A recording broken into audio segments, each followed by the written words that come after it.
agenda item 3, apologies. Being none. Item 4, declaration of conflicts of interest. Which, Kia ora, Mr. Chair. yes, Just to acknowledge my membership of Te Marumata. Just said there's a potential conflict. So acknowledging the fact. noted, thank you. So 4.0A, which is the cover sheet for a supplementary, we need to leave our supplementary items. Right. So we need a mover and a seconder to receive the supplementary tabled items. Also move kitchen. Thank you. Meeting out of the way. Councillor Blackwell as the seconder. All in favour say aye. Oh, yeah. Just a sign, Chair, that people are going to be quick to the draw. 45 minutes. Yes. Item 5, the minutes of the 25th of November. Can I have a mover, please? Thank you, John Hunt, and sorry, Councillor Crawford. All in favour say aye. Aye. Hence, that is carried. Receipt of action sheet. I shall look for a mover. Councillor McDonald and Councillor Morunga. All in favour say aye. Aye. Hence, that is carried. We are up to item 6, financial report. Page. So Chair, that is one of our supplementary items. So it's on the supplementary agenda, page 4.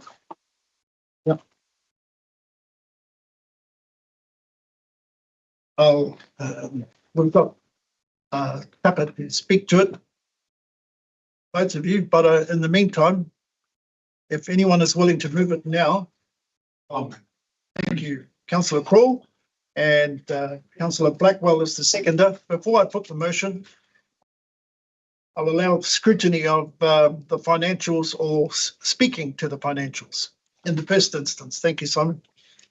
Sure, Chair. November, very stable month, good month. Operational performance very much in line with budget.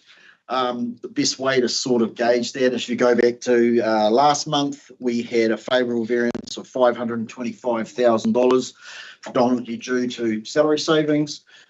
Move forward a month and we're $595,000 favourable variance, predominantly due to salary savings. So a small positive movement for the month of 70k. Stable it was. In terms of gains, we're standing at $3.71 million worth of externally managed gains. The full year, that's about 83% of the full year budget.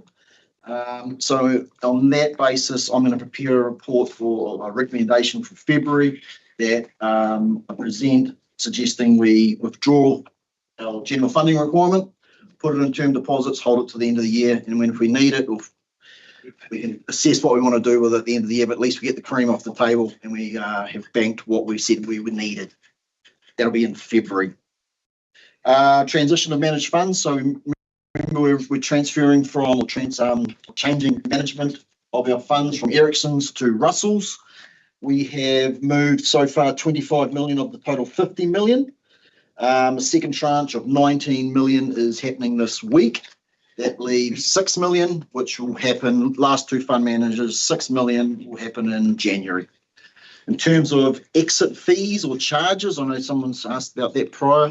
I checked with Russell's, there'll be no fees charged for our exit of these funds. And all funds have been in and out of our account within 24 hours, so haven't been out of the market for a long time. So that's it in summary. Funds transferring well, gains going gangbusters, and very stable November.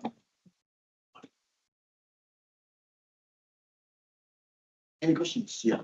Before we take any questions from councillors, Steve, a special welcome to you. Position and the expertise that you bring to council. At any stage, if you need to make a comment, please do. And we'll go to Councillor Hunt in the first instance. Thanks, Simon. So just this is 17th today. Is it about the time that you can produce them up for the accounts? So it takes you 2 or 3 weeks to sort of compile them? Depending on when the last day of the month is. Right. Usually takes us, 6-7 days? Yeah, about 3 or 4 working days. Right, and quickly, just on the operating statement, there are three material variances. Obviously, the long-term fund gains we know about. Yep. Grants and subsidies is a variance, positive variance of $1 million. Yes. And then the two negative variances are biosecurity 600,000 and corporate services 2.7 million. Could you explain? I can explain those very easily. The grants and subsidies predominantly due to subsidies received for Kalupa and spent in the biosecurity area. So unbudgeted subsidies come in, unbudgeted expenditure goes out. Bonds all over that. Yeah.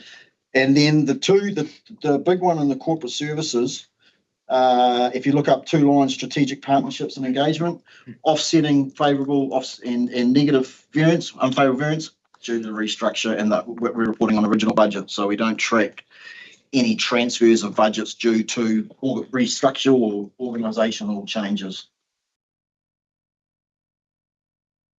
John? And the biosecurity Well, the variance. biosecurity is using those subsidies that come in for Kalupa Okay, to spend on right. Kalupa, which was never budgeted for in the original budget. Thank you very much. Yeah, that's probably the three areas. Yeah, and, yeah, I was just going to say the invitation extended to Steve extends to you as well. This is a favourable budget for the councillors to look at proposing off the end of the year. I think what my only question is around the Northern Link management fees. Yeah, could we sort of get a update on what the notation is around that? That's the Northlink operational grant that we issue. I think is that out by about a month in terms of the budget timing and what we actually extend. We still extend exactly the amount that we budgeted, although the timing of when we're giving it is about a month out from when it was budgeted to be given, provided, granted. I think, Chair, just the explanations have been consistent. So I don't have any questions, you know. It's tracking as we've been told in earlier meetings. So, yeah. Sure. Actually, I might be taking things for granted and that some of the councillors may not even have met you, dear. Do you mind introducing yourself? And Steve, for that matter. Kia ora mai ngā tātou katoa, ko Dean Morfisana Ho. I am from Ngāti Kahu and all the other tribes in the north. So, but I'm here as an independent representative on the audit risk committee, have been with the infrastructure, have been, and so both Steve, George, and I have the privilege of working alongside the team, Jono's team, and councillors. So, kia ora. Steve, you, in case a couple of the newer councillors don't realise. Kia ora tātou katoa. Steve Whitney, I'm the independent risk advisor for council. I sit on the audit and risk committee as well. I chartered accountant based in Whangarei, and I was fortunate to be appointed to this position in the last council round. You admitted to say you're an old boys of St. Steve. Bloody good referees. Oh, you already off? All right. The few that didn't. Any other questions for what is now a motion? There being none, I'll put that motion in regard to the finance. All in favour say aye. Aye. Yes, that is carried. We are up to item 7.1, membership on governance bodies, which there are 5. What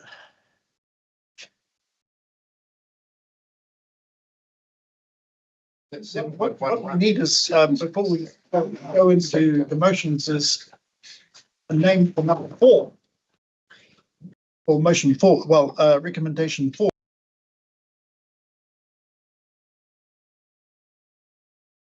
I know that might not look like good sense, but we're out of my kōrero. Even this year, Okay. In terms of number 4, recommendation, had you talked about a councillor for that position? in terms of a nomination. Yeah. Amy McDonald, Councillor McDonald. I just found out then. All in favour? Yes, thank you. You to accept that. Oh, ka pai. Thank you, Amy. Thank you. Kia ora, Arama. So with councillor, well, just checking, any others? There being none? I'm going to be, try to be bold and put everything through as an omnibus. Mr. Chairman, I've Yes. got an amendment to recommendation 3. Okay. Please. That councillor McDonald be the chair of the Natural Resources Working Party. As indicated at our workshop back in. The member should be the same. Can you just check a bit of background back on that, how that come about? Well, we did discuss it at the thing, but unfortunately, Amy and Jeff weren't there for some of it. Amy wasn't there at all because of the mother in Wellington, and Jeff was there for some of it, not for all of it. So at the time, Amy didn't get a chance to indicate that she was keen on that role. So she doesn't chair anything else. So I am confident that she's really probably the most qualified to chair that working party of all councillors without any conflicts of interest or anything like that. So that's my I move that. How about this as a suggestion that we do 1, 2, 4 and 5 together and then come back to 3? Is anyone willing to move 1, 2, 4 and 5? Which will be renumbered, of course. I want to change number. Oh, okay. All right. Well, in that case, I'm just going to do this. We will do number 1 on its own. Can I have a mover for that? Thank you. Councillor Blackwell and Councillor Carr. All in favour say aye. Aye. Against? That's carried. Number 2. Can I please Yes. move, and this was signalled in the previous meeting, can I please move that Councillor Moringa is the primary member and myself, I would become the alternate member for recommendation 2. Okay. You're okay with that? Haven't just heard about it? I told him in advance. I'm happy to move that. Ka pai. Unless you're moving it. No, I don't mind. All right. Moved by Councillor Crawl. With that amendment, is there a seconder, please? Kitchen. Councillor Kitchen. Any further discussion? Put the motion. All in favour say aye. Aye. Against? That's carried. Now 3. Over to you, Jack.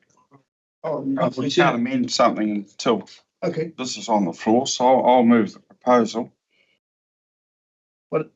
That Councillor Crawford be appointed chair, Councillors Blackwell, McDonald and Moronga be appointed members, and the chair council be ex officio of the Natural Resources Working Party. Which are the current words, of course. Yes. So there's no amendment at this stage. Well, in that case, I'll move an amendment. Okay. Happy second.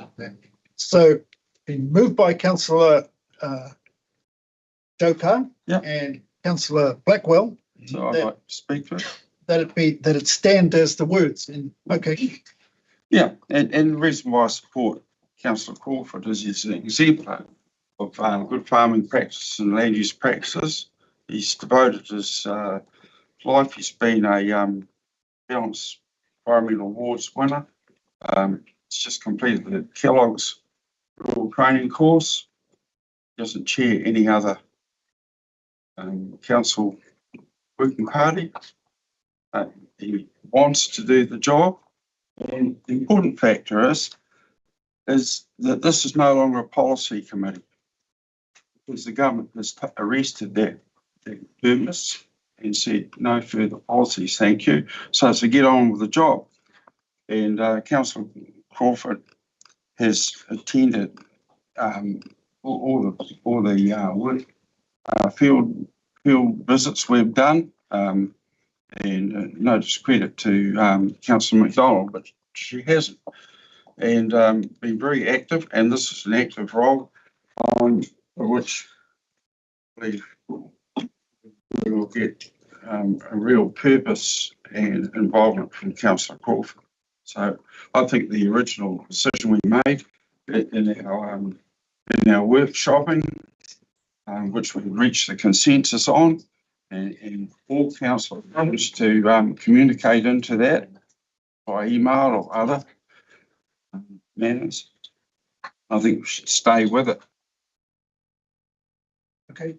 Would you like to speak to it as well? Yeah, well, I think Joe summed up pretty well, but Jeff is well known throughout Northland for many things, apart from farming. And he knows the district well. People trust Jeff.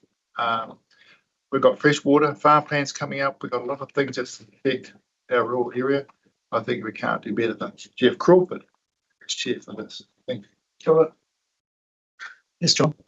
I've got a question. With my recollection of the meeting is that the support of Jeff as chair was unanimous at the meeting that we had at the rugby. And I would be very reluctant to change a decision that was a unanimous vote of the councillors. Yes, other speakers on this matter. Well, seeing I move the amendment, I don't mind going. My recollection of the meeting is, remember that's a workshop where we put our preferences forward. It wasn't a decision made. There was no decision made there. The decision was made here. I did say at the time that Amy wasn't here and she was very interested in that position. So everyone heard that. So Amy wasn't there to explain the case. She was away on family business. So the decision be simply made here. I'm not knocking Jeff's abilities at all. I think Jeff has done a pretty good job in everything he's done. However, there's always going to be a perception of conflict of interest where you've got someone who's chairing a party who actually is a farmer who has FDE and issues. Well, sorry, potentially FDE issues. I'm not saying it's real issues, but what I'm saying is I don't think there's anyone more highly qualified to do this job than Amy because of her background in water quality and freshwater ecology and her and she's very keen to do the job. So what I'm saying is this is a decision that we'll make here right now. So I just think we should vote on it. Simple as that. And you vote for who you think you want. I don't think we can say that the decision was made back in the rugby rooms and we were unpicking it. That's not true at all. People were indicating their preferences. That's all it was. Mr. Chair. I'm listening to both sides, the not argument, but the discussion here. Is there any way that you could have a joint chairperson on that? I'm not sure. I'm just asking the question. That's all, because I see the qualities there, and yeah. I'll get advice on that very shortly. But in the meantime, if you are suggesting an amendment, Councillor Crawl, we need to deal with it. So you are? Yes. Right. Is there a seconder for that? So really what he's suggesting is he wants another person up to compete with that position, a second nomination. No, I'm just suggesting that Councillor McDonald be the chair of that working party.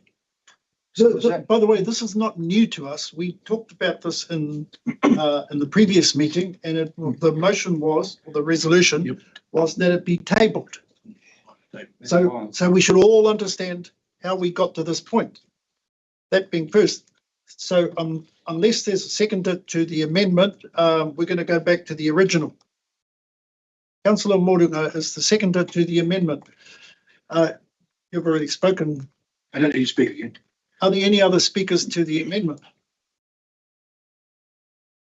Mr. Chairman, I'd like to hear from the two. Yep, and whatever. And I want to bring this out now, and whether you've discussed it between yourselves. No, well, okay. I can go. Well, yeah, you go. What do you first? Yeah, Thank no, you. I'm No, thank sitting you. on the fence here and I'm going to make a decision. So no, I haven't spoken directly with Jeff about it, and I do apologise that I wasn't there. I know how important that initial process is when everyone puts on the table what they want. And when I wrote my rushed email, I didn't ask specifically for chairing of anything because I didn't have the context of the discussion. So that might have been a miss from me, but it was just, I guess I was just doing my best in the circumstances that I was in. I'm keen to be in this role. I would like to chair the working party because it's an area of work that I'm very interested in, and I would like to learn through the process that we're going through with all the changes that are coming. I would enjoy the opportunity for the professional development and working alongside the membership. I think is a really good breadth of knowledge and experience, and I'm keen to be in this space and taking a leadership role for NRC. I'm not taking anything away from Jeff. I think the description is correct. We just have a different skill set that we're offering, and it's as simple as that. But yeah, I would like the opportunity. So thank you.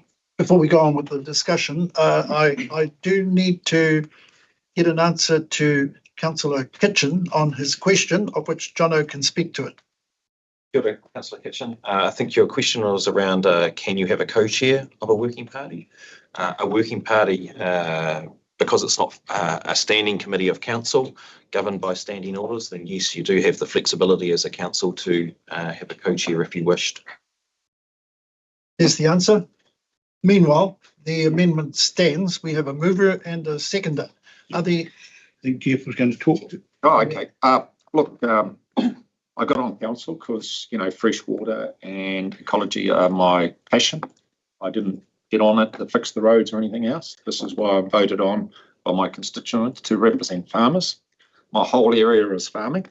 I'm a 3 times winner of environmental standards, not once. And then the hardest stuff is forestry, weed spraying and farming. I don't think there's anyone else that I know of ever won 3 awards for outstanding environmental management. You know, my wife and I have 7 farms, forestry, dairy farming and beef. I represent all of them. As Ruben, I know I tried to do the fresh water audit course to know more than, hopefully know more than Ruben. Actually failed, even I've got Ruben's assistance to help me answer one of the questions. So, you know, that's my passion because I want to know, you know, and I want to be a leader in this field. I don't have the qualifications that Amy got, but I don't need them in my role. I'm actually I do physically have done everything, not have to sit in the room. So, yeah, I don't think there's anyone else that stands who would be representing like I represent. So I wake up and do it every day. It's not something I have to read about or do it. I make changes constantly. Thank you very much. Thank you, Councillor Crawford. We have an amendment in front of us. To be clear, only one word, well, it's a name, has changed, and it's Councillor McDonald be appointed the chair. Now that we know the answer to your question, Councillor Kitchen, maybe I should just put the amendment because if it passes or fails, we can then go to that.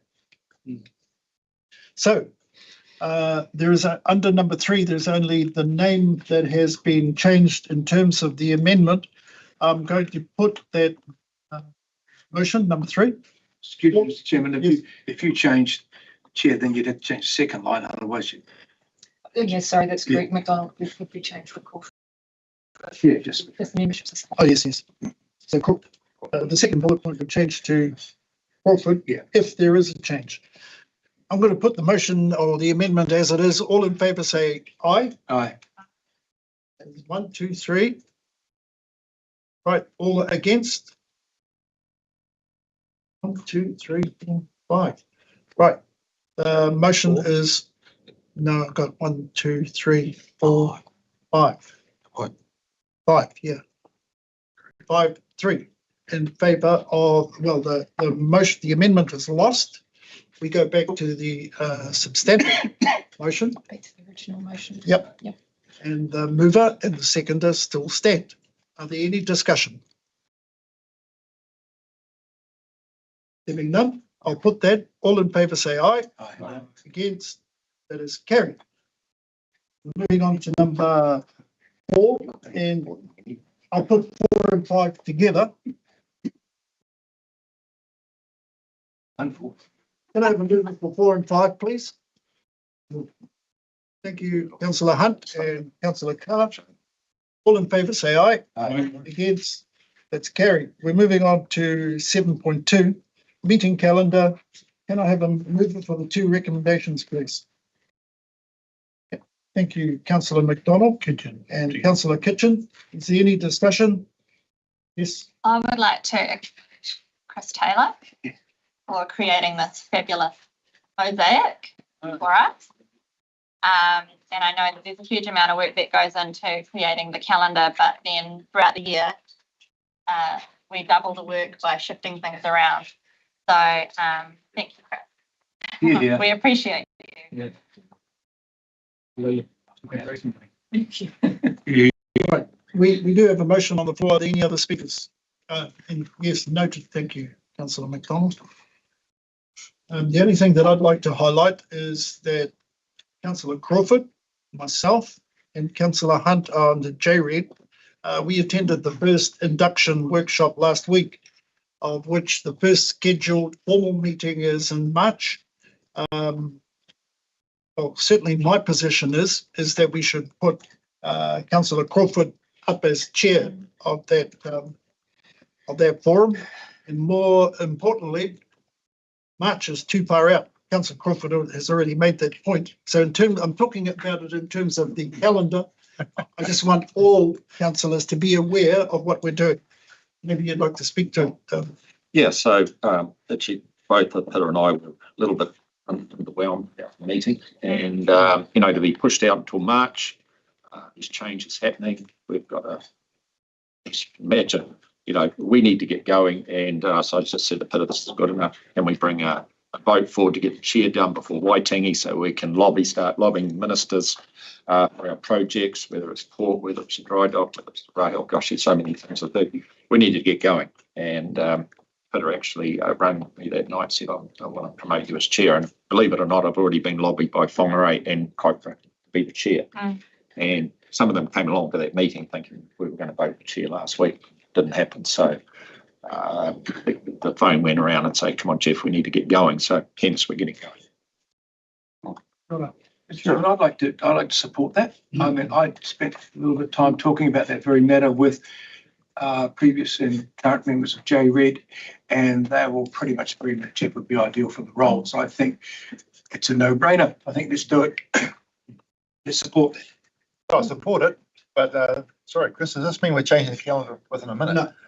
No, but it's in the sense of making sure all councillors are aware that we're bringing the March meeting, at least for the election of chair, forward. Online. Yeah, online. I think I'm going to put the motion now.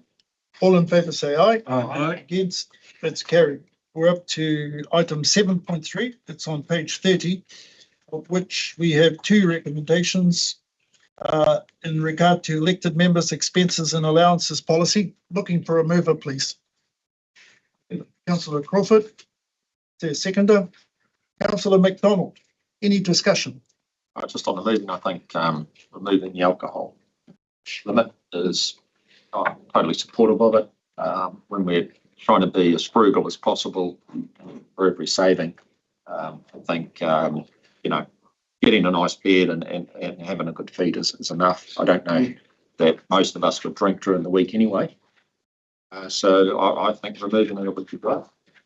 If anything, sometimes I think we need to be aware of how much these meals are. Like John went out, it was $57 for the main meal. It's like, I think we've got 42 in our expenses policy. It's 65 all up. Yeah. So, saving that is, I think it's it's good. I think we should be seen as a council for removing those sort of levels. And I don't think Whangarei have it in their policy as well. Yeah, pretty sure that previous mayor told me they'd removed it as well from their policy. Must admit, after our dinner with the Minister of Local Government the other night, I was still hungry after. So was I, because I didn't want to ask. Very frugal. Were you thirsty, Jeff? We have a motion. Are there any speakers to it? No, all in favour say aye. Aye. It's carried. We're up to 7.4, page 53. Elected members' communication policy, of which there are 2 recommendations. Is there a mover, please? I have. Councillor Blackwell is the mover and Councillor McDonald is the seconder. Any points councillors would like to raise?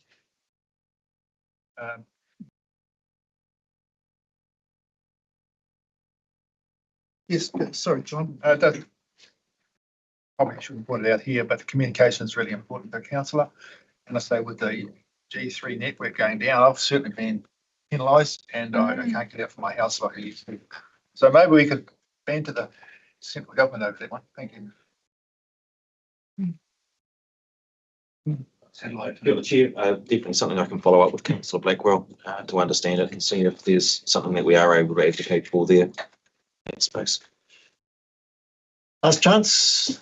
There being none. Nobody wants to communicate on that one. All in favour say aye. Aye. Against, that is carried. We're up to 7.5. Move all 3. Happy to second that. Thank you, Councillor Carr and Councillor Jack We've Crawl. workshopped this in quite some detail, and I think we're all pretty much in agreement on this. I will check nonetheless that if any councillors would like to highlight anything. I'd just like to thank the CEO and the staff for giving us a good kick in the pants and getting it going. It's pretty important. So thank you, Lisa, and your staff. Well done. Yeah. All in favour say aye. Aye. Against, that is carried. 7.6 is delegations for submissions on resource management reforms and fast track application, of which there are 4 recommendations. I'm hoping to put these through together. If a hand goes up, I'll know that we do. Councillor McDonald is the mover and Councillor Blackwell is the seconder. Is there any discussion on any of item 7.6, page 67? I'd just like to thank the staff for all their efforts in this incredibly trying times and getting stuff back up to us in a hurry. I just don't know how you do it, but congratulations. And we're very grateful. Doesn't look like there's going to be any more comment. I shall put all 4. All in favour say aye. Aye. Contrary. That is carried. We are up to 7.7. Fast track approvals application, Green Bay sand mining, page 71, 2 recommendations. Can I have a mover, please? Councillor McDonald and Councillor Hunt. Any questions? I just got a little simple question, Chair. Troy Rockbank, has he got experience in coastal mechanisms? Yes. Councillor Carr. Troy Blockbank is who we're recommending on the basis that the convener has identified that Te Ao Māori expertise is an element that they're looking for.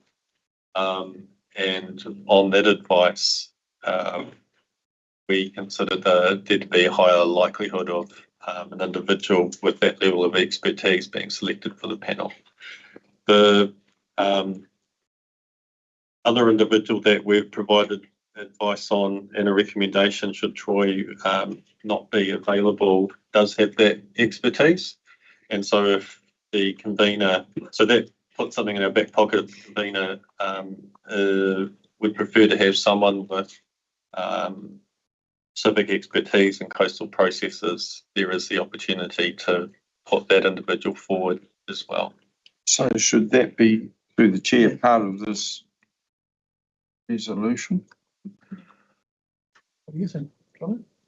Kia ora, Chair. Yeah, I think you could be more explicit in there that we're primarily providing Troy Brockbank as the, based on what we've been asked for skill sets for a commissioner, but actually also highlight the point there of if actually the commissioner says we need some coastal processes expertise, that staff have the ability, not necessarily as a secondary nomination, but as a joint primary, depending on what the commissioner is looking for. So we've got a name that we could put in now. Yeah. Malcolm. Yes, Okay. councillor McDonald. Oh, so, That is the name that you're suggesting. Hang on. Yeah. We're over to I councillor. think I'm understanding correctly that Dr. Malcolm Green is the person with the coastal geomorphology experience. So I would be happy if we just amend the wording slightly, just to reflect that it's not only if Troy is unavailable, but that as a, I don't know what the correct wording would be, Jono? Kia ora, Chair, if I can. Yes. If in the second sentence of that resolution, after the word panel, so it reads, should Troy Brockbank be unavailable at the time of convening the expert panel, or the commissioner is looking for expertise that a coastal processes expertise, that Dr. Malcolm Green be nominated as the alternate, or that Dr. Malcolm Green be nominated, full stop. To get rid of the as an alternate part. Are we able to nominate? We've only got one. Okay. Yeah. So just checking that both the mover and the seconder are fine with those additional words, which was John, I think. Yes. Yeah. And certainly the poser of the question is satisfied with that as well.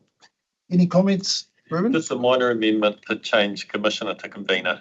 Thank you. I wasn't quite sure of the term. Thank you. Okay, we're all good. Yep. I'm going to put that both motions now, number 1 and number 2. All in favour say aye. Aye. Against, that is carried. We're up to 7.8 Madagascar ragwort, of which there are 2 recommendations. I'd like to move both of them. Thank you, please. Thank Councillor Crawl and Councillor Blackwell. For the benefit of the other councillors who weren't privy to the meeting on Monday with the minister, sorry, Chuck this at you, Councillor Crawford, do you mind giving a bit of an overview of what happened? Look, I think it's probably the one of the most streamlined presentations to the ministers that we've had. We managed to use Don's skills, we had Jack's backup, we had John speaking, and we had the other councils in the room. We try to break it down. Our operating expenses was 10.3 million. We're asking about 2.8 million from the government over 4 years. But instead of just saying we want 2.8, we strategically said we only need $700,000. And that changed Per year.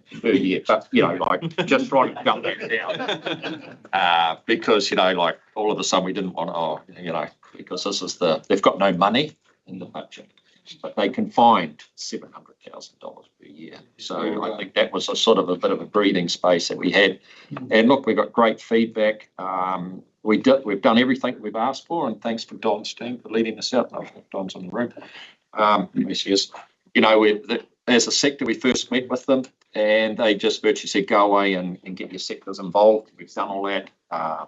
We're a bit weak on our advertising on where it is in our comms plan around Madagascar ragwort at the moment. John's highlighted that a couple of times, but I'm sure we're going to work on that. I think John's proposal, we're going to employ a couple of local people to promote awareness program with Madagascar ragwort, and I talked to Don and his team about maybe employing some of the local people who have been big advocates in the Madagascar ragwort that are currently all really well skilled up, and I think that's going to be a level of success.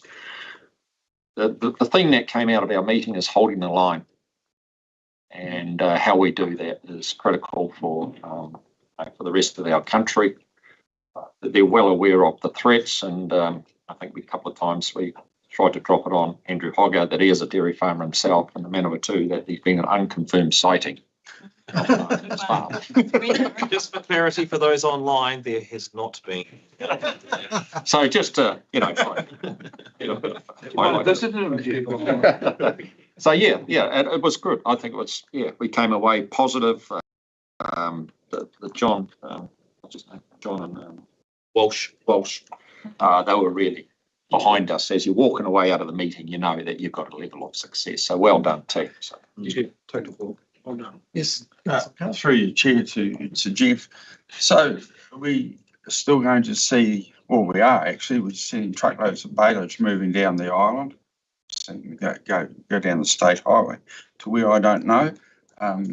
There's been a lot of small bales of grass exported down to Cambridge in the past for the horse industry. What sort of comms are we having going out? We're seeing a lot of machines moving around on transporters still. Well, logging is our biggest threat, right? Because it's in the forest, and I think Jack's been working on that. Having a can, I think Jack highlighted that can isn't plausible for our farming community in the north. It puts them under more restrictions that are already dealing with it. So the awareness program, which is what we're asking the government for, is critical, and it's going to be a summer too late. Our biggest threat is a central North Island drought, right? Because that's when we shift. When we're looking like La Nino system, so we get rain February, March. There's always a surplus of feed. The West Coast doesn't get it, so there is a risk there. But logging is still the biggest threat, with the equipment moving throughout the North Island. You can be harvesting 1 minute on the back of a transporter and straight anywhere in the Kaingaroa forest or anything the next day. So how do you deal with that? I'm not sure, but this government has got no extra money on doing any, try and even drag out. Because our success was, how do we get this in the budget? And they said nothing will go in the budget. We have two motions in front of us. Thank you, Councillor Crawford, for that overview to make sure that all councillors were informed of the meeting and what transpired. While you have been putting out the bouquets, the bouquet coming your way is that your leadership was instrumental in the success. I can describe it as using the stick and the carrot approach. So thank you very much. Yeah, I'd like to tell Tucker that I thought that Jeff was the hero of the day with his velvet hammer. I think he actually hammered the minister, but in the nicest possible language, and made sure he was sitting right next to him so he could lean on him. So it was quite the performance. Anyway, so thank you, Jeff, and also John O. And we had a really all-star lineup there with Warren Maher, and we had two top people from Auckland as well, Sam Hill and Megan Tyler. And we also had Rachel Callagher online as well to keep everything in balance. So that was great. Anyway, getting back to I will comment on the can. Look, industry, there's no sectors want a can. Farmers don't want it.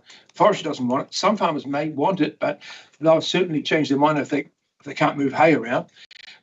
MPI doesn't want to impose a can, and I'd have to say, without even talking to our staff, that I don't think our staff would like to have to administer a can. It would be a recipe for disaster, for non-performance. We just simply cannot prevent this thing from spreading.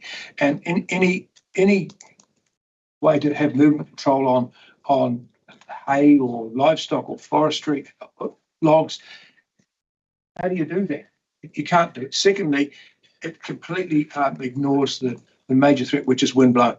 Well, not the major, but a very serious, significant vector, which is windblown seed. So why would you have a can? We need to start on research to get a solution, not a regulatory, stopgap. We need on the research. So on that matter, I support the report. I think it's a great report, and I support the priorities that are established in it. That's highlighted in yellow, and I think they are absolutely the way for us to go right now, because it's talking about proactive surveillance and mapping, which you have to do, production and distribution of tools to assist with identification, absolutely needed, an accurate gene DNA marker analysis, which help the research, and the preliminary start on the biocontrol. But also the multi-channel awareness campaign, the events and display collateral, and the project management support. They're the obvious things that you would do. So I support this. Thank you. Okay, I'm going to put the motions. All in favour say aye. Aye. Against? That is carried. Thank you very much. A lot of bouquets coming your way, staff, and well deserved. We are up to page 82, item 7.9, membership of local government New Zealand, in which there are two recommendations. I'm looking for a mover. Councillor Crawford. Is there a seconder? Yeah. Councillor Carr. Any discussion? Mr. Chairman, I'd like to move that this matter lie on the table till the 1st of July, because firstly, we've already paid our sub for this year, so this isn't going to save us any money. However, I think in our workshop we did highlight that there's no desire for us to attend conferences or incur any other additional costs. So we could save ourselves $13,000 or $14,000 just like that, and all that remains is the 43,000 of, I think it is 43 of the subscription, which isn't due till July anyway. So I'm saying now is not the right time to withdraw from LGA, because we might need some friends right now. We've already paid that sub. Let's just use it. So when you said you're moving, what are the words? That this report lie on the table till July 2026. Is there a seconder for that? Well, just point of order. You let a matter lie on the table that long, Christine. I don't think you can. Yes, you can, as long as you're specific about the date. The only thing that's in standing orders is those that lie on the table at the end of the training are devoid. So, yeah, as long as you're specific about when it's going to be addressed. Okay, so should I say July 2026 is adequate date? Adequate description? That's fine. Okay, so move. Yep, there's a mover. There's also a seconder, Councillor McDonald, to the amendment. Any discussion on the amendment? Councillor Crawford. We had negotiated, Jack, on an out. We don't have to pay the fees at the end. That was actually a letter set to local government. That the new council would come in and still have the rights to have half the membership returned. So that's not an issue. Right. Any other discussion on the amendment? Yes. I just, the reason I support it is the timing, and it's just this moment that we're in where the whole landscape is changing almost faster than we can keep up with. So in my mind, it's an important moment to have all lines of communication open. And I really felt the strength yesterday of that united force. And I'm aware that kaipara are not in LGNZ, but I think if the three other councils are, we can pull them under our wing, and it supports us to be a united Northland as we navigate this. So I just think I understand the points raised and the discussion that we had in the workshop, but I think it's a moment in time now, and that's why I'd support it until the end of the financial year. By then we'll have much more clarity about what's unfolding, and from there be able to make a more informed decision.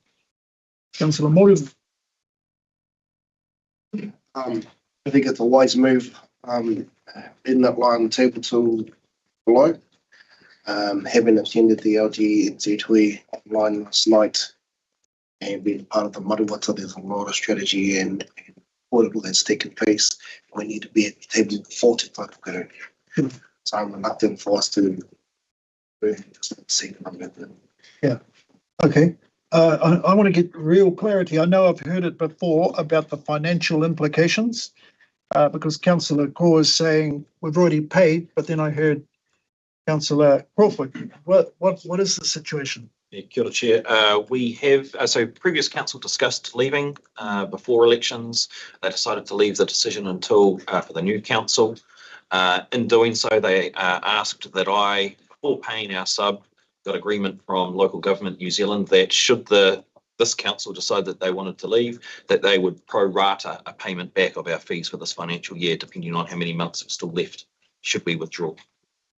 Right. Okay. So, yes. Councillor. Contrary to what Amy said, local government is mainly based around TAs and their future. I haven't seen in the time that I've been on council any strong lobbying for regional council in any department. Any lobbying that's done comes from our regional sector group. If anything, and I've said to John, I previously did chair, I do not want to go to another meeting where I hear what is done well, because this is what local government do. They focus on the big, which are the big TAs. And regional councils, you're sitting there all day waiting for something to happen for a regional council item, and it's virtually what I've seen so far doesn't. And I dare say with this transition, they will be more supporting the district councils on their roles on how to control, get in with regional councils. I still don't believe local government will be focusing on how they can help regional councils. We want support on direction from, as a regional council, we need to be united in our regional sector group. Right. I want to make it really clear what the amendment is that has been moved and seconded, please, Chris. Sure, it's effectively a procedural motion that the item of business being discussed should be on the table until July 2026 and not be further discussed at this meeting. Right. So we're all clear about the amendment. Unless there are any other points to be made, I'm going to put it to the vote. All in favour say aye. Aye. Aye. 1, 2, 3, 4. Against? 4. My vote is going towards leaving it on the table. The amendment has been carried and we'll move on. We are up to 17. Triennial agreement for the 2025-2028 triennium. There's already been a little bit of discussion on it, but I will look for a mover nonetheless. So moved, Kitchen. Thank you, Councillor Kitchen. Seconder, please. Councillor McDonald. Slowing. Right. As I say, there were already some comments made. Councillor Crawl. Yeah, thank you. I've got a question for the CE. In light of our recent commitment to designing a future for 4 councils together, has that coloured have those sentiments been expressed in the wording of the new agreement, or is it exactly the same as before? I've been through it and I think it does cover it, but I'm not sure whether it gives it quite enough flavour to it, because it doesn't actually indicate that we're working towards a common future. It does say that we'll work proactively and collaboratively and we'll be openly and constructively. It doesn't use the word transparent, unfortunately, but I'd just like your comment on that. Kia ora, Chair. Yes, I believe it does, Councillor. It's been drafted with the mayors and the chair. It has specifically highlighted all the things that we want to work on jointly. It has specifically under point 5 on page 6 of the agreement got specific reference to local government reform and the fact that we want to be united and work on that together. As discussed yesterday, it specifically does not go to the point of the process details, terms of reference, and the outcomes. That's intentional. It's more to confirm the pathway forward. So yes, I believe it does. I'm just scrolling back up. So it's not the same document as the previous document? No, Okay, thank you. I'm happy with that. I'm not going to suggest we change the wording and go back to the 3 mayors. I'm fine with that. I'll make a comment before we go to Councillor Carr. Towards the bottom of page 92, it says, this is in regard to the Northland Mayoral Forum. It is for each member of the Mayoral Forum to determine how best to communicate with their council to ensure important information is shared. Councillors would have already seen my reply to Councillor Carr that all of the paperwork needs to be provided. The minutes, the agenda, and certainly that's how I think things should roll out. There are no secrets in the Mayoral Forum, but you made a comment yesterday that hasn't always been the case, Councillor Carr. Thank you, Chair. No, it clearly hasn't, and I don't think that discretion should be left to individual mayors or the chair in this case. I think that wants to be in the agreement. This is a fully transparent process for councils, especially when they're being tasked with this restructuring of local government in Northland. That's going to be it's where the work will be done. It's at the mayoral forum. I think we've got to, and we had Ken from Whangarei actually agree with some clarity on that point. And I'm disappointed that we haven't had an amendment come through today to cover it off. Yeah, any other comment? Yes, Councillor. Yeah, I understand where you're coming from because you've been talking about this a while and you were very clear about it yesterday. And I think verbally in the room it was responded to well, but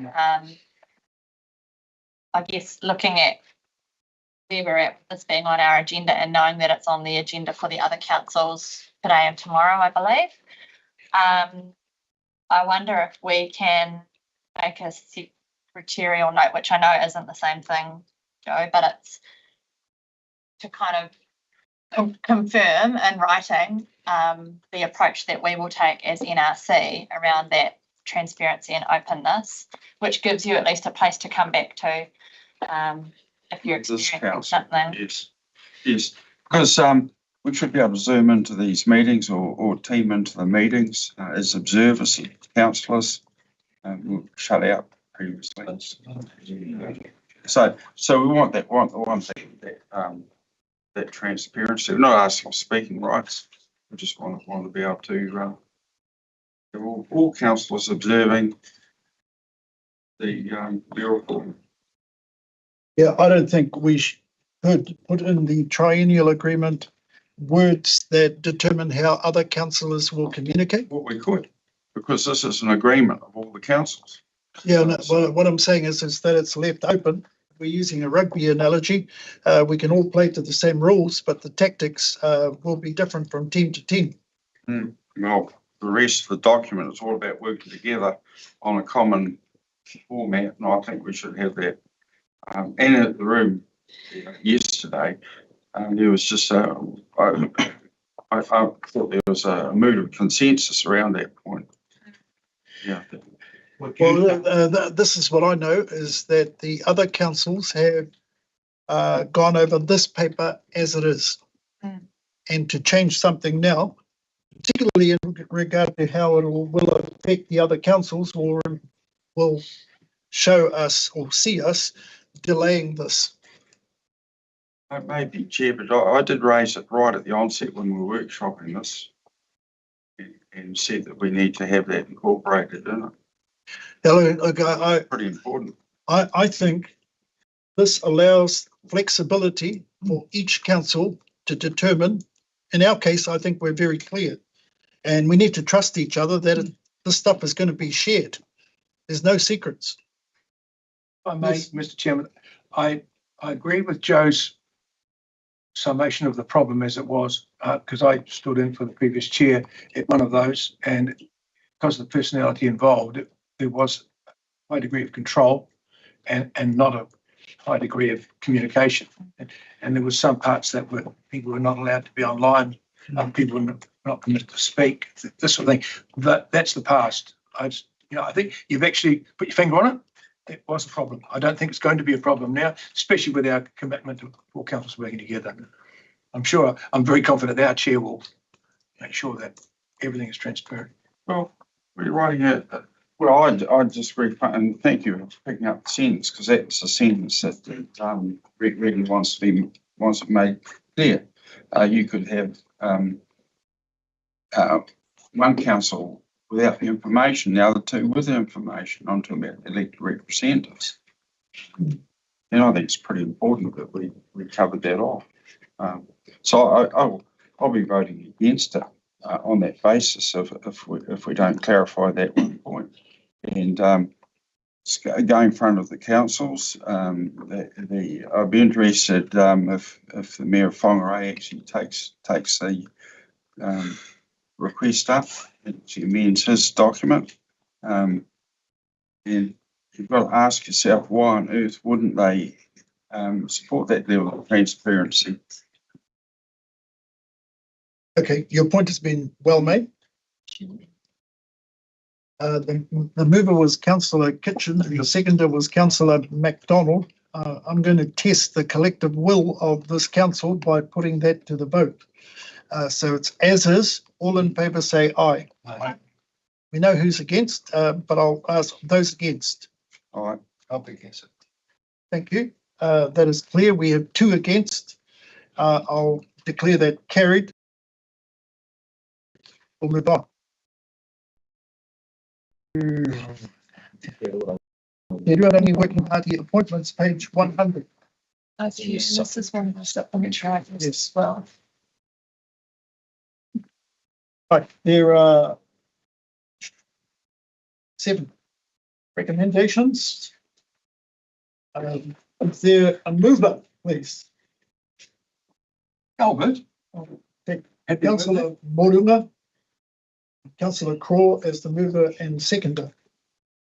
I will make a comment myself. Councillor Morunga, that was a great meeting last week. I commend and tautoko you I roto I o mahi ki te arahi te kaupapa. So it was significant. And these recommendations, well, apart from the wairu or the spirit in the meeting, it was very, very expedient way of dealing with the business. Having nice manualists beside you is a significant thing too. So we do have a mover and a seconder. Any comments? Echo your sentiments. You? I just want to acknowledge our team, our fellow councillors for making the effort and committing to attending the pōwhiri, the hui itself, and your presence was definitely felt. Showed unity. I shall put the motions. Kia ora, Chair. Okay, can I just ask a question of clarification, Oriel, please? Resolution 7. Yes. Last resolution around the review working group for the terms of reference. You've got members there, but the resolution doesn't specify that the co-chairs of Te Ruarangi are to be on that working group as well. Just wish to make clear, because it did in the Te Ruarangi agenda. That's why we don't have our co-chairs, Nais Manuel and Councillor Moranga there. I wonder if we just need to, for clarity, just add that they're members by virtue of being co-chairs. That's great. So nothing changes. Just to add myself and Nais. Yeah. I wonder if you just add another bullet point there, including the co-chairs of Te Ruarangi. Okay, so the second is okay with that addition? Yes. Yes. Right, any more discussion? We have a couple of. No, I'm putting the motions. All in favour say aye. Aye. Against, that's carried. I too, having all councillors there was great. Oriel and the team, thank you very much for all your mahi. We are up to Chair's report. No, sorry, we have a table item 7.12, which is the plan for Te Whara, Yes. and it's in our supplement. You'll need you up. Yeah. Okay. Mover and a seconder, please. Councillor Blackwell. Second. Councillor Craw. Any discussion on that? Well, yeah, the sales for a pasture sector, we are getting a bit more buy-in from the councillors yesterday. The meeting we had yesterday, Well, although it wasn't on the subject, which really went well. There is work concerning washing these boats, and we've made a contact with the person which Jono, I think we're trying to make a meeting with, which may answer some of our reasons for this, as it's a farm that's on its way to lakes, dead end road, no one can get to lakes past this farm, and he's offered his place as possibly a venue for a proper washdown plant. So I think things are moving on. I think the people I talked to about this seem to be becoming better educated and understanding what the effects of it would have on our economy of Auckland. So I know we've got to be careful. We've got to take people along with us. And I know the lakes have people that take their boats there, which I think is a bit silly because it's not very big. But if this claim gets into the lakes will probably close. So I support this with full recommendations. Thank you, Jim. Sure. Well done. Sorry, Don, I'll invite comment from you, please. I don't have anything further to add other than this paper. If there are questions, I know Nikki's over at Kaiwi Lakes at the moment. Perhaps one point is just to reinforce, we have no funding beyond June, 2026. So this is funding up to June 30th next year. And future funding would have to be a consideration of a future council workshop.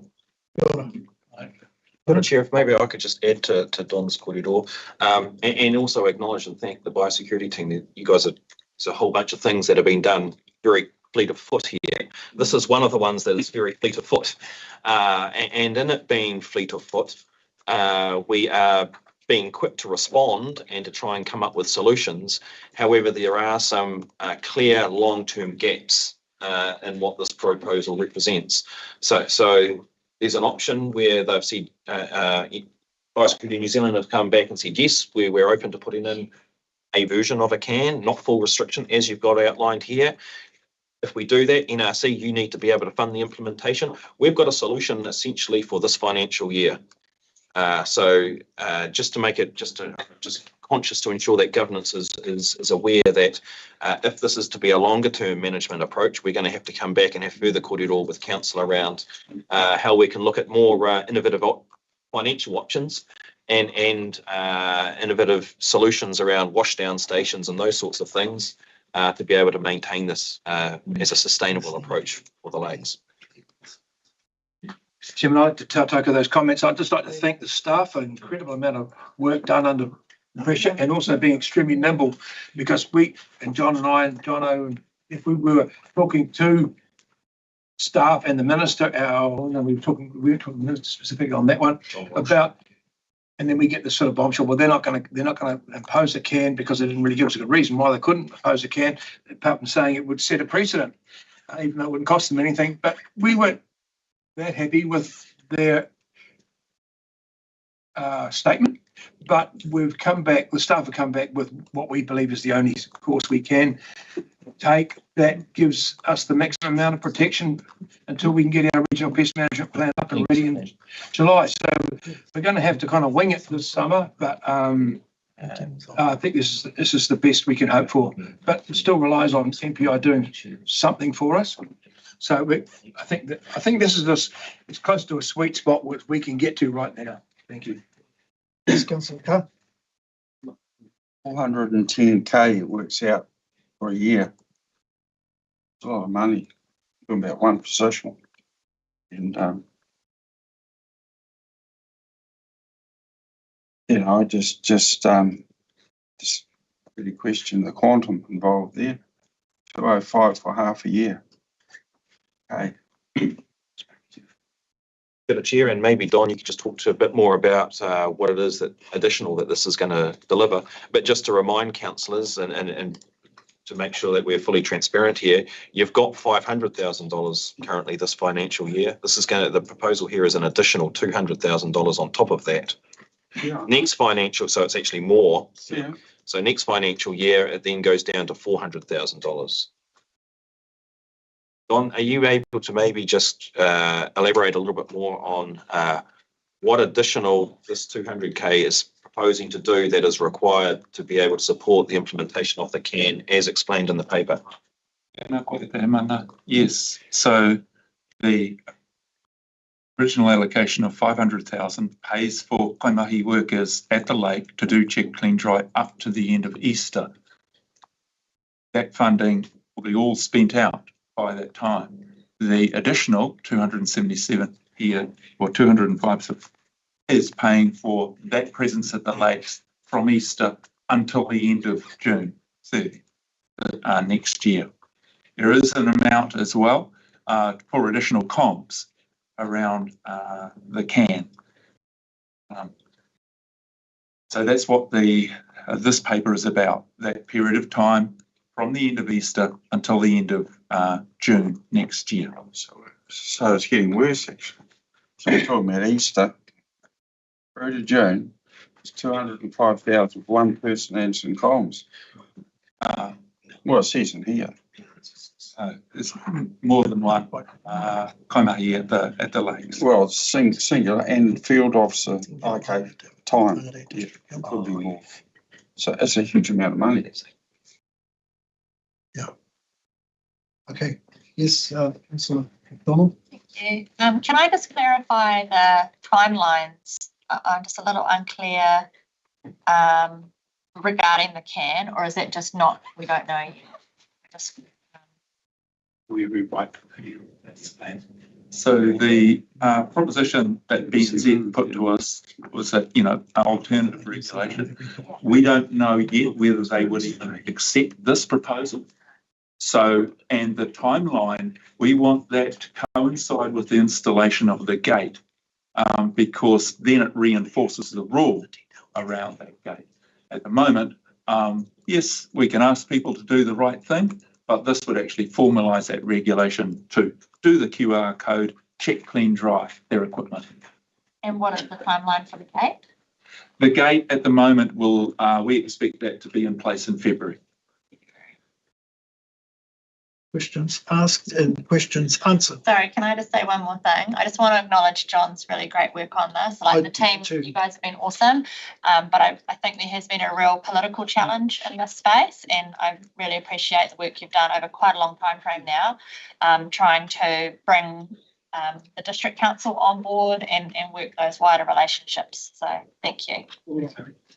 Excuse me, Chair, I just want to put it to the councillors that with item 7.8, which was 206k, and this, which is 205k, that don't be surprised if we spend up some of that surplus by the end of the year. So we've made decisions, or about to make a decision of $411,000, which is unbudgeted.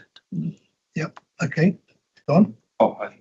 I think John is going to answer that. Just to clarify, Chair, this isn't coming from a surplus, Steve. This is coming from the Biosecurity Incursions Reserve.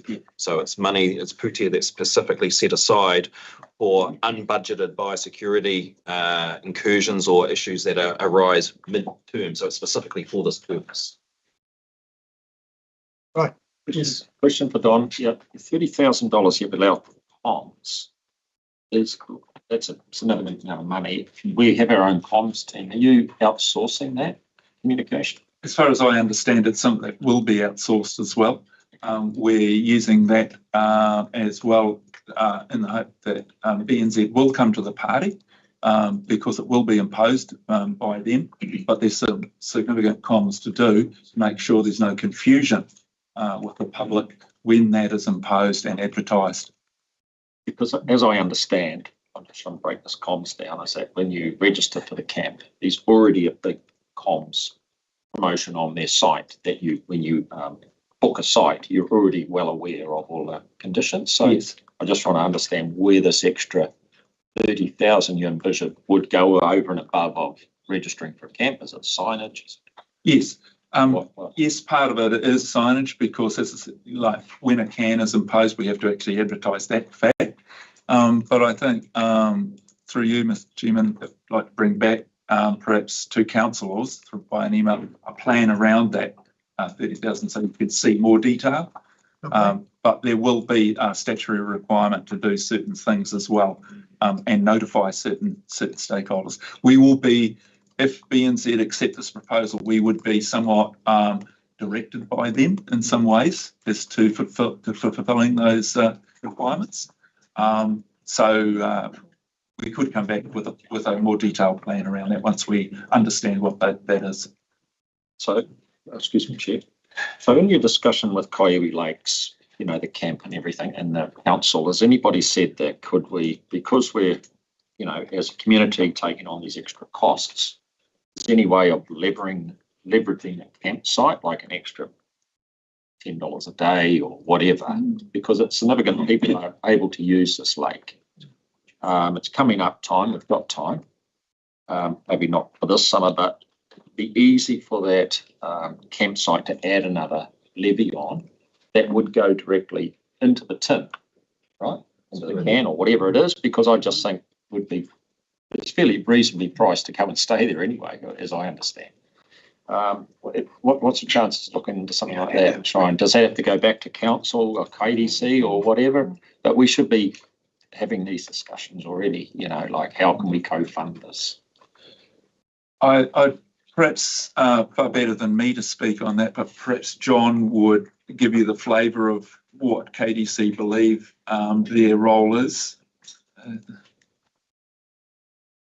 I don't think it's all our work to be done with NRC, and we've got plenty of money to do it. That's why they're not paying the maintenance of the gate. So got to remember this is being recorded, of course. But I think it's a great suggestion that Jeff's given us. That campground is owned by the Kaipara District Council, and whether we can leverage something like that to pay the ongoing costs, maybe. But I'd just go back to Kalupa, and we're about a year or so too late attacking that. And we talked about Madagascar ragwort, and I think we're about 2.5 decades late starting on that. And this one, we're actually ahead of the game at this point. We don't think we've got it. This is the lake that has the most chance of bringing it up because the boats coming up from the Waikato and Lake Omapri. We talked about this week. That could be a risk, but it's not, because the lake is at such poor standard that no one can put their boat in there. So with this, I think throwing money at the very beginning of the process, $1 spent today is probably worth $20 tomorrow. So this is not foolproof. This is just mitigating a problem to 50%, as I see it. And I think if we don't go ahead and do this now, we're actually giving up. And remember, once you've got this clear in the lake, we can't empty it. It's not a little lake, it's huge. And I think it'll get into every other waterway. Thank you. That's a great summation. I'm going to put these motions. And it was moved by Councillor Blackwell and seconded by Councillor Cook, which there are 4. All in favour say aye. Aye. Against? That is carried. Can I add my thanks and appreciation to you, Councillor Blackwell, for your commitment and leadership, notwithstanding the team, Dom, the whole team, I mean, kia ora koutou. We are up to 8.1. Here's a report to the council. I'll move it myself and look for a seconder. Thank you, Councillor Blackwell. Any points that aren't clear? There is one that I have omitted, and I'm very poor, and councillors need to be aware of it. Several weeks ago, during this period, I had attended a meeting over in the Whangarei District Council, and it was in reference to a class action that it was being taken against Transpower. And the people who came, they'd come to meet with the mayor of the Whangarei District Council. We were invited to be part of that meeting, of which Jono and I attended. I didn't even know what a class action was, to be honest. And the presentation was made by a KC, but at least be aware of this. You probably know it already, but Kia ora, Chair. You've covered it well. It's now, we were just given a 24-hour heads up for it to hit the media. It's obviously out there in the media now. Class action against Transpower on behalf of the businesses of Taitokoro. They're proposing that they're representing the 20,000 businesses that were affected when the pylon due to maintenance fell over, and we had a power outage for that period of time. So that class action is in train, and you'll see it as it proceeds. yeah. So if we're going to add that verbally to this. The Chair, is there any risks to this council at all? Good, Chair. There's I suspect it's more for district councils rather than regional councils as to whether, so it's a class action of opt-out. So everyone's in unless you opt out. So it'll be something for local government to have a look and go, are we a business that is potentially able to benefit from the class action? From my very quick assessment of it is no, I don't think our business was adversely affected from the power outage, that we would actually be looking to have any payout if it was successful. But again, it's a decision for each local authority to have a look at. Yes. Yes. As a part of this as well is that we have accepted $250,000 from Transpower as to go in towards our infrastructure plan. So there is a conflict of interest, even turning up to this meetings. I was dealing with it prior to you being chair, and I actually wanted no part in it because I couldn't see it had already been pretty well through our mayoral forum discussions, and we've had been Transpower promoted to us previously, Right. is that there was no way of wasting time, money, trying to go down this route. Okay, which will I think Grant McCallum actually presented to us all our options, and then he managed to leverage this money from Transpower. I think it went through a North and Ford together meeting. Is that what are we going to do with this? It's gone into infrastructure project, which I think was that presented yesterday.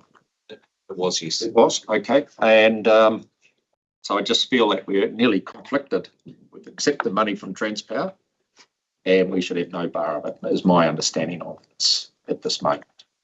Well, now that I know that, it's not just a small conflict of interest, it's a real conflict of interest. Right, thank you. You can't take off this hand and put your hand up here as well. So. Well, presumably we should morally repay the money if we're going down this path. Yes. We at no point said we were buying into anything. We went there to get information and find out what was going on. But it would seem that we already knew. Yep, you're well aware of it. Yeah. At a certain level, and hence Joe's bringing up about the mayoral forum being streamed live because, you know, like people don't get to see or hear these things. I don't know. I think there might have been a level of confidentiality at the start, but then we took it to a North and Ford together about what we're going to do with this money. It was decided at North and Ford together. So,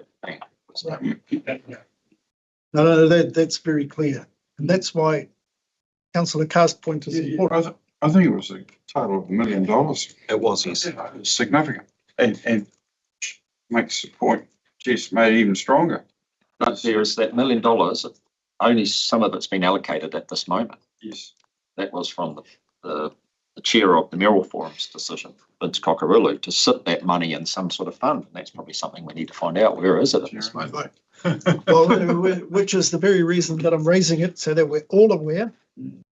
Ian, did you have something to say? No? Around the, my question was, John, you mentioned the word opt out. Does there need to be a decision at this table, for you, the chair, about opting out? Because if you don't opt out, you're in. You're in.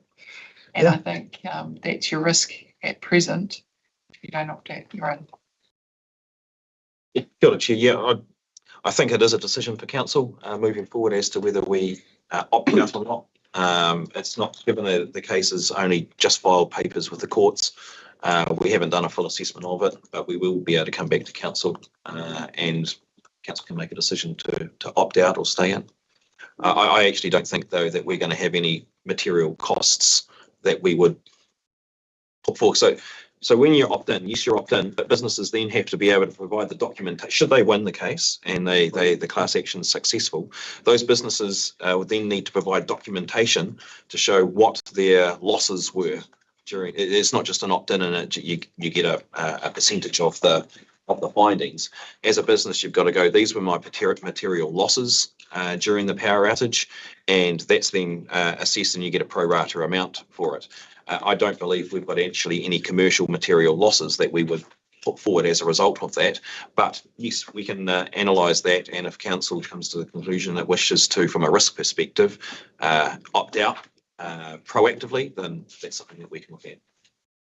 Yes. Yes. So the other option that we're looking at is, he was asking me as a dairy farmer, I actually lost milk that period, which was put into our bloody effluent pond from straight on the paddock.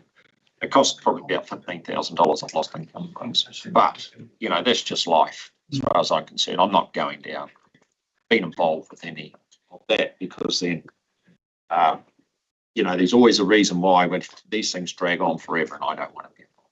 You know, it's a mistake being made, just move on. But do we need to come back to council to decide whether we opt in or out? Can't we just get a feel from here? Like, who's going to work on this? I don't want a staff member going away, spending a couple of days researching whether we need to bring it back to another council meeting. Is it a good, efficient use of our time, or will we just make a decision here? Well, in that regard, certainly I didn't have the background and all of the information, which if I had known, I would not have gone to the meeting. So I'm going to be led by the collective will of councillors on this one. Chair, I'm happy to, you can't make a decision now. You don't have any paperwork here to be able to make a decision now. I'm very happy though to take the action away. I don't believe there's a lot of work that's involved in there. I'll also have a look to see if there are delegated authority in place for me to make that decision in an efficient way of doing it. If not, I don't think there will be a significant amount of work that's required for council to make a decision. If we have a letter to us asking us, no, well then isn't this just a meeting that we might think we're involved with? Or because we turned up, is that a registration of interest? No. Okay, so I'm just concerned that we're looking for something that's not there. I think Deanne's point is very clear, as is yours, Councillor Crawford. If we're saying we need to opt out, it implies we're in. We better be very, very clear. And if everything is saying we're not in, we need to check. Leave it with me. Okay. Beautiful. In terms of the chair's report, I'd like to draw your attention to two photographs.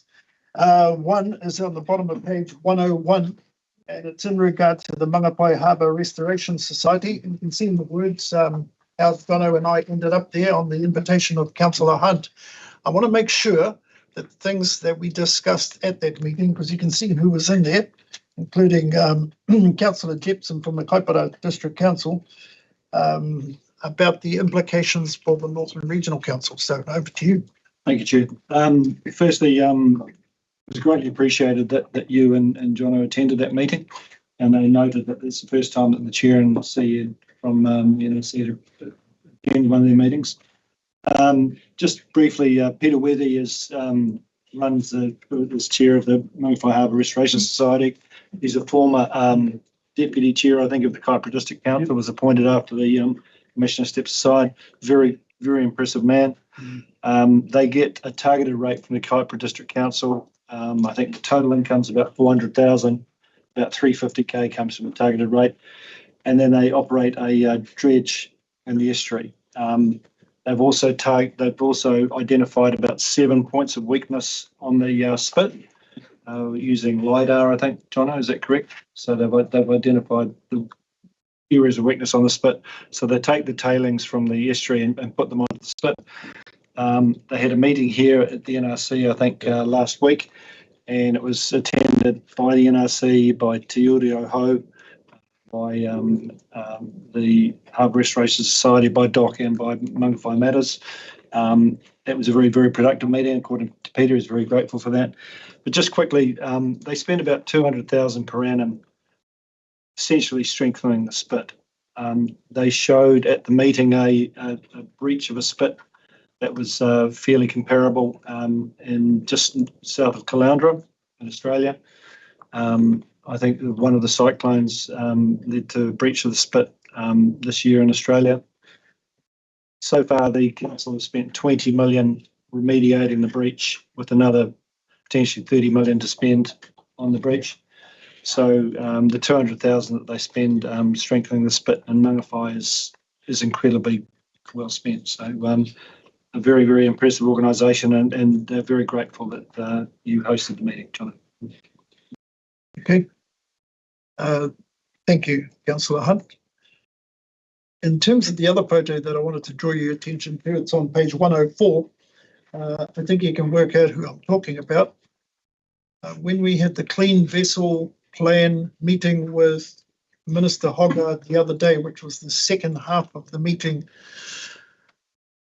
he made a point about making sure that we were meeting and advocating with Minister Shane Jones about the Clean Vessel Plan, which had serious implications, let's just say, for his constituents. I know we're going to talk about that. Well, it's certainly in the CEO's report, so we can talk a little bit about it there, and making sure that all councillors are aware of what went down meeting with Minister Hogarth in relation to the CBP. So I'm going to put the motion that the chair's report be received. All in favour? Oh, did you? Aye. Against? That is carried. Thank you. CE's report to you, council page 106, item 8.2. Which, thank you, Councillor Crawford. Councillor Morina is the seconder. Any points? Well, I think we should have some discussion about the CVP, which is the first, the highlights, so that all councillors are aware of. What I thought was Minister Hogarth was very hesitant towards it, but by the end of it, we had portrayed some clear, positive messages that we could put forward. And even after that was said and done, he said, please talk with Minister Shane Jones. But others who were in the meeting first. I'd like to speak on that. Look, I think if we ever get a chance in front of any party, I wouldn't say ministers, but even just politicians, because this is saving $1,800 a year. Right? So that's all they want to hear. It's costing 200, they're saving 1,800. So the rules are that if you have a boat in Auckland, you're not allowed to have, is it a slime? What do they call it, a slime? Clean it all times. So they reference you having to take your boat out at least minimum 3 times a year. $600-700 a time. Okay, these new rules. If you move your boat from Auckland, outside the Auckland area into, say, the Bay of Islands, it's got to be clean. So that's when you do it, not if it's just sitting there not getting used. Okay, so this is where the savings are. It's virtually, is it close to $60 million a year from the industry saving? 24 and a 26, it just rings in my mind. So a significant amount, you know. So the main thing is we promote, this is saving $1,800 per vessel. Not the other way around. Putting a fee up there, $200, Don's done a review. The marinas are happy to pay up to $400, and we're only meeting it $200. Doesn't affect the fishing industry, but it protects the aquacultural industry. Those are just key points. I think if you do over Christmas, get in, see someone, is to promote that saving. Not cost the government anything. The minister's body language relaxed somewhat when you made that point. We are talking about the CE's report, and specifically in relation to CVP on page 106. Did anyone want to add to that particular part?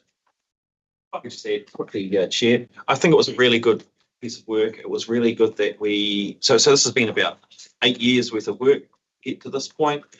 We had all of the regional councils. So this plan's only for the top of the north, so the top 4 regions.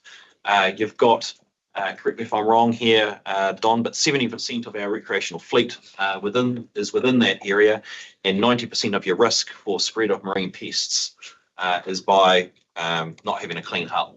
So I think it was a really good pitch that met the government's initiative as well around having streamlined rules, less regulation, having it risk-based, and there are some significant savings, as Jeff has pointed out, for both recreational and the commercial sector. We've left it with Minister Hogarth and his officials, and we've asked for an opportunity to go back down and meet with them again in February next year. Once they've had time to digest it, have a look at it, and we'll stay in touch between now and then to really have a look. The next step is for the Minister to take it to Cabinet and for Cabinet to approve it to go out for public consultation. We're also suggesting that you have to have a management agency to oversee a national management plan like this, and we're suggesting that Te Urikeka through the top of the north 4 regional councils, that we can provide that management agency for the delivery of this plan. Yeah, I just was speaking to Don this morning about it, and he's going to shoulder tap a couple of industry leaders to send some letters into the Shane Jones and the Minister of Fisheries. We had Warren from Bay of Plenty, Waikato Regional Council Chair. He sits on the Hauraki Golf Forum, co-chair with Nicola. They're going to send a letter in, and he's president of the fishing, some local fishing, 35 recreation. He's got 35,000 members. So if we get 4 or 5 letters in from the industries, I've asked Don maybe to look up to the marina industry. Good impacts as well as a letter of support. So I think that's sort of letters that come in before our next meeting. I think it'll be over the line. The motion in regard to the Chief Exec's report has been moved by Councillor Crawford and seconded by Councillor Morunga. Yes. We can ask questions of the report. Absolutely. Johnny, could you give us an update on the hornet, the yellow-legged hornet? The MPI response seems to be fairly underwhelming. Think politely, or Don will be best placed to provide that update. Yeah. And I also have a question: is we use Vespex for some of the wasps? Does that work on this species? Yeah, so as an update, we've got more than females than what you see in the report at the moment. I think the number, I can correct me if I'm wrong, Nikki's online at the moment, but I think it's 30. But in the last 2 days, there hadn't been any more captured. So we received daily SIPRED reports, and they have extended the area of surveillance now beyond the 5-kilometre range. So it's a good sign that they're not picking up any more females, but there's a long way to go in this. This response will extend well into next year. In case there is a nest that is a secondary nest has been built high in the trees, a lot less obvious for people to report. The traps, the males are working in terms of being able to locate those nests because they've got some new tech there, which involves a small transmitting device actually on hornets themselves that they can follow back to the nests. So we're updating as we receive sort of separate reports. There hasn't been any call for additional staff yet, other than just a few for Auckland staff to assist. In regard to Vespex, yes, it would work on hornets if you can get them to feed on it. But there are other brews that MPI their tag team have developed that are probably more attractive for that. But they've got really the best advice in the world going into that advice team at the moment. It's just a question of, if they get further kind of outlier of these wasps, what are they going to do then in terms of their ability to expand and really upgrade the response? At the moment, there's no signal that that's required. So we've, watching and waiting. Thank you. Yes. I just want to say to John, I think your modern space working is outstanding. And I know you've done it within budget. It is. Okay, well done. And I know there's been a bit of resistance from the start, as I've chatted with you, but it's all about who can get the best desk. And also I see Ruben standing up working at his desk this morning. So I think it's, I'm not sure what the staff think about it, but walking through it, it looks great. It's airy. It looks like plenty of room. It almost looks like we should be all on one floor now, but I know that won't happen. So yeah, I'll just say well done and taking that on board. I know that as the last council, we did, agree that it needed to be done. So my lip's taken a little bit, I see in that region, but the only person I know that's struggling with it is Bruce with his hip. So it's not a bad option. So well done on that. And just while I've got the floor, I just want to make sure that we haven't forgotten to visit our climate resilience projects as a council to see what Louisa's projects were from last year. And I know that's out now for the new one. So we, as councillors, I really like to get an understanding of these projects going forward. Those two things. First, modern workspaces, thank you. And also thank you to the previous council for providing the funding to be able to do it. Yes, it's been great to be able to modernise our workspace. For those that have previously seen it, that we really were jammed in by like sardines in different spaces, just as we've evolved as an organisation. One of the key priorities has been to be able to take people out from we're sitting in the inside of the building with no natural light, to be able to move them to being able to sit out by the windows and have those meeting rooms more in the centre of the building. I would acknowledge, though, that it has been a significant cultural change and way of working change for our staff. And that everyone doesn't have their own desk any longer. So we've only catered for, Phil's just saw him walk in here, I think it's 80%. Is it 80%? 0.8 desking ratio. So we're only seating for 0.8 of our staff, knowing that we've got staff that are working out in the field, that we've got flexible working, that are working from home. So it has and will continue to be a change management process for us as an organisation as to how we work. And that's not without challenges as well. So just want to acknowledge that and acknowledge our ELT and our staff for the efforts that have gone into being able to lead and implement that, because it's you don't underestimate how much work goes into trying to change how a workforce works or where. That's the first floor, and we will be rolling it out over to the other floors as well. We've just paused just while we go into Christmas and because of the lift getting updated as well. And your other point was, Jeff? Oh, just our climate project. Yes, Louisa's team. Haven't seen that on an agenda item coming forward, but I'd really like early as possible to get out in the field and have a look at these. We've got a schedule and a proposal coming to our chair to have a look at. Previous term, we have taken councillors, our council meetings out around the region for an opportunity for each councillor to host the council meeting out in their region. We've also looked at doing regional tours in the past. However, there's a huge amount of work that goes into those things, and it's actually really difficult to, because we're such a long region, to go, I want to go meet in Ruakaka and then I've got another meeting, a place I want to go and visit in Te Huku.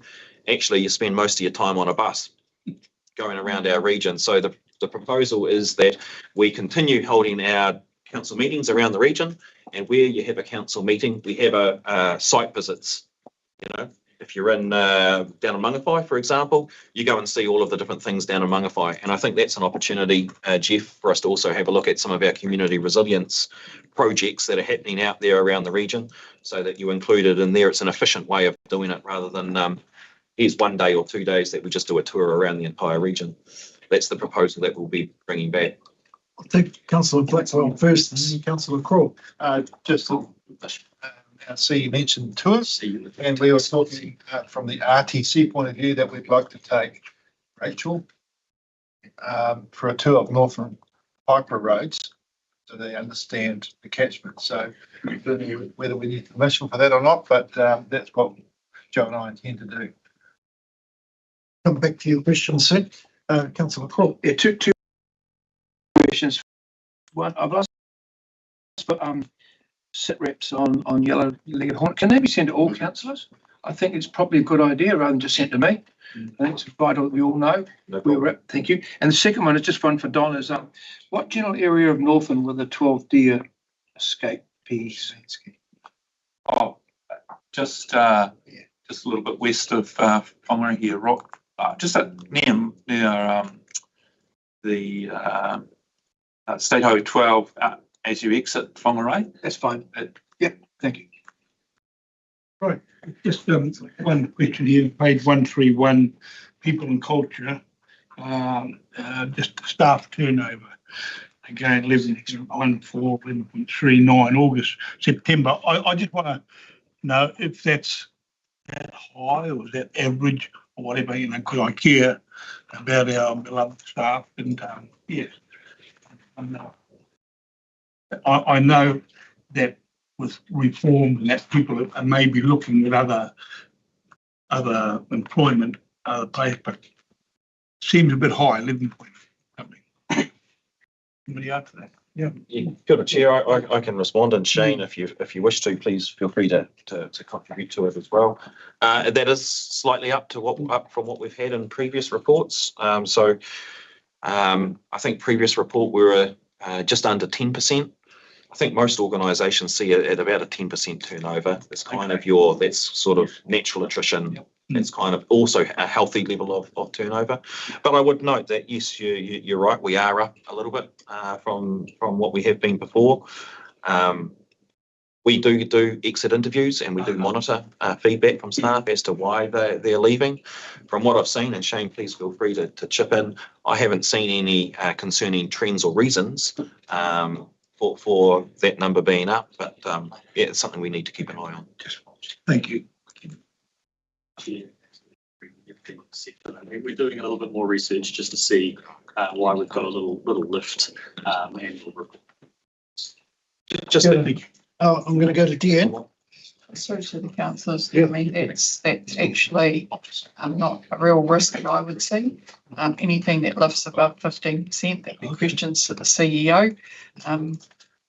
Anywhere between 15 and 40 is a real risk. So anything under 15 in a natural world is not a risk. Thank you. And I'm still looking for a response to Councillor Blackwell. I thought he said what you said. Do we need permission? Yeah, obviously we do. Councillor Blackwell knows the elected members' expenses and allowance policy well, because he just answered his question. Okay. Councillor McDonald. Thank you.